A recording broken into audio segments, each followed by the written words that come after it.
Hey guys! So today I want to take a couple of minutes and talk to you about actors. I don't mean the actors that you see in TV shows and movies.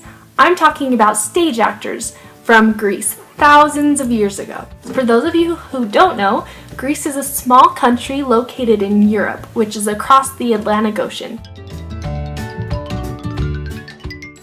The Greeks didn't have movies and TV, so they would act out plays. Just imagine going to a sporting event, like a soccer game, or a football game, or a basketball game, and timesing that by hundreds.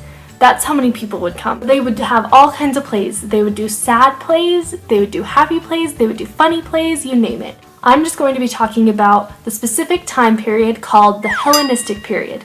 In Greek theater, the actors would wear big outfits called costumes, and what these costumes did was they would show the audience who the person was supposed to be. So if an actor were performing in a play and he was supposed to be a king, he would probably have a big cloak and a crown on top of his head to show that he is supposed to be the king, and then the audience knows who he is. On top of that, Greek actors wore masks on their faces, which is kind of weird because if you saw someone on TV wearing a mask, you would have no idea what was going on. They also were to signify who the people were supposed to be. The actors had a really good thing going for them. They had other jobs, and sometimes even the playwrights would be in the play. The person who wrote the play would perform. But during the Hellenistic period, that kind of changed a little bit. A lot of people thought that since actors were performing not as themselves, that they were liars, that they would act that way in their real lives when they were actually talking to people.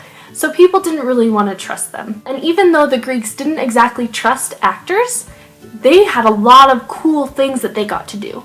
They got to travel all over the place, and they were given really cool jobs, and the best part was they did not have to fight in the army. Part of the reason people didn't like actors was because of their mimes.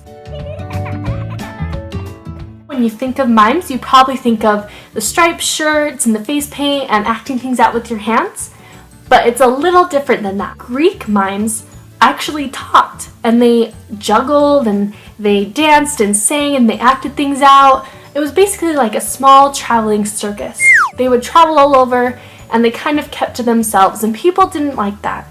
But the worst part was the mimes had women in their group. Back then, it was a big deal to be a woman and an actor. So girls weren't really allowed to act things out. It wasn't seen as an okay thing for them to do. Things that people thought about them kind of went over to the actors, and it just wasn't seen as a very acceptable profession to have. So it wasn't a very good job. Nowadays, actors are very different than Greek actors were back then. I hope you learned something new. Bye!